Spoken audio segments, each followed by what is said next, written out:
Queridos televidentes, un saludo a todos, en especial a Sandro y a Karina, a quien le pido disculpas a los dos, que no pude estar presente el lunes porque internaron a mi suegro y tuvo que ser operado el mismo día lunes y el martes de la mañana, así que aquí ingresó el nosocomio el mismo día lunes, como les digo, aquí en el Sanatorio La Merced, en Avenida Mitre, y por suerte ha sido muy bien atendido, ha salido todo bien, así que le mandamos un saludo al médico que está a cargo del equipo, el doctor Salvano, que lo atendió muy bien, como así también a todo el personal, por supuesto, de enfermeros y auxiliares, que han tenido una gran predisposición para solucionar los inconvenientes que iban surgiendo a medida de que avanzaba la estadía, y ya se encuentra muy bien, por suerte, como para ser dado de alta en las próximas horas. Así que un saludo, José, que te recuperes pronto, y cuando estés bien seguramente nos vamos a comer un buen asado en casa.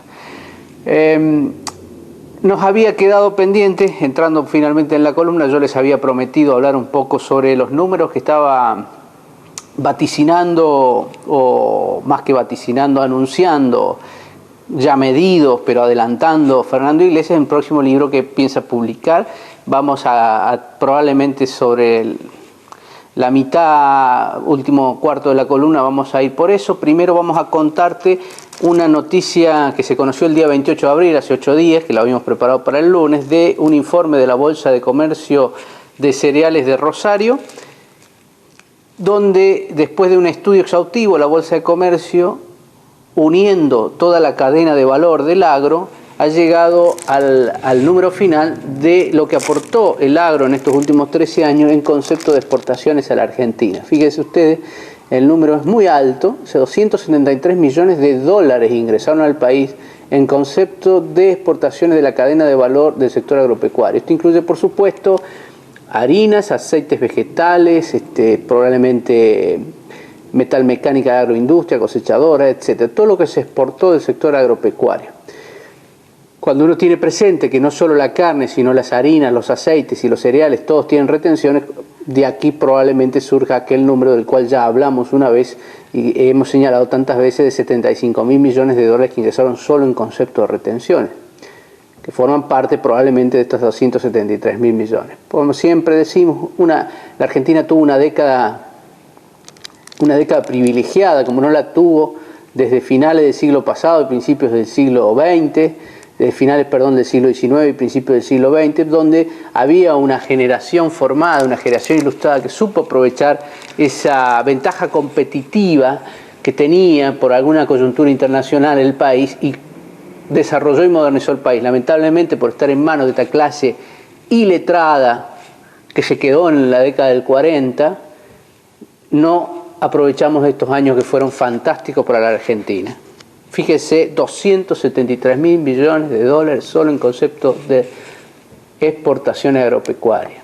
Es realmente un número muy grande, podemos haber cancelado la deuda externa en menos de 8 años, vivir con libertad y no estar llorando como lloran todo el tiempo, echándole la culpa a los demás como si ellos no fueran responsables de la situación argentina. Y ahí entonces vamos a ir a ver por qué son responsables, por qué son improvisados. Fíjese, esta central salió publicado el 2 de mayo, lo habíamos preparado también para la columna del lunes.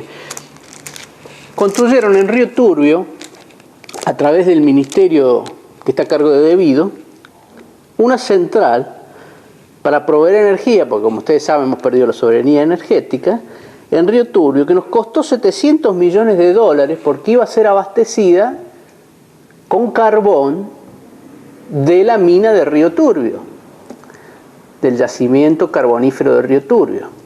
Costó 700 millones de dólares y después que costó 700 millones de dólares se dieron cuenta que el carbón que produce la mina de Río Turbio solo alcanza para abastecer el 10% de las necesidades calóricas de esta planta. Con lo cual tienen que transformarla a gas ahora. Después de gastar 700 millones de dólares, tienen que transformarla a gas porque no hicieron el estudio como corresponde, no merituaron que el carbón que producía la mina de Río Turbio no iba a dar abasto para abastecer esta central eléctrica. Este es el Ministerio de Planificación. No sabemos si reír o llorar. Y después tenía la otra noticia que les quería contar, era la del libro de Fernando Iglesias. ¿No? Fernando Iglesias ha hecho un estudio muy serio, muy profundo sobre la Argentina y encontró que de los 42 millones de argentinos solo trabaja el 41%. Es decir, hay un 60% de la Argentina que no trabaja. ¿Qué pasa en los países? ¿Cuál es la situación en los países vecinos? En Brasil trabaja el 67% de los habitantes, el 62% de los chilenos, trabaja más del 60%, si no me equivoco, por acá tengo los números, el 61% de los mexicanos. Fíjese, y en Argentina solo trabaja el 40%. Y Argentina, por ser un país rico, se puede dar ese lujo y por tener una alta presión tributaria, quizá la más alta presión tributaria junto a Venezuela de la región, que está en el orden de los países desarrollados. Sin embargo, como ya hemos señalado también en otras columnas, los servicios que brinda el Estado por esos tributos que cobra son de tercer mundo y no de primer mundo, pese a que tenemos una presión tributaria de primer mundo. Quiere decir que hay 24 millones de personas que no trabajan, si solo trabaja el 41% de los 42 millones.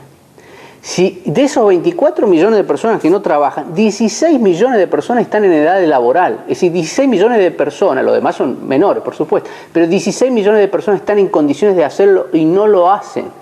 Esa es la cifra real de desocupación, no la que nos quieren vender en el INDEC, que está cerca del 40%.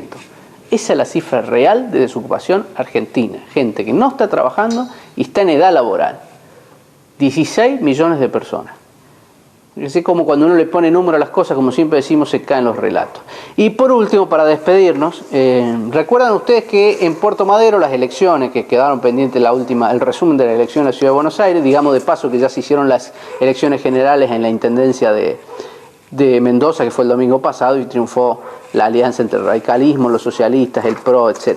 Pero de las elecciones nos quedó una postilla que es realmente un bocato di cardinale, como se dice. Las elecciones de la Ciudad de Buenos Aires, ¿saben? En el único lugar donde el Frente para la Victoria, los seguidores de Cristina, de Kicillof, de Delía, de Pérsico, de todos los nacionales y populares, de como es el modelo de inclusión con matriz diversificada, etcétera, el único lugar donde el Frente para la Victoria le ganó al PRO, ¿saben dónde fue? En Puerto Madero. ¿Cómo es que decían los muchachos en la unidad básica, la marchita, cómo era? ¿Justicia social? ¿Justicia social?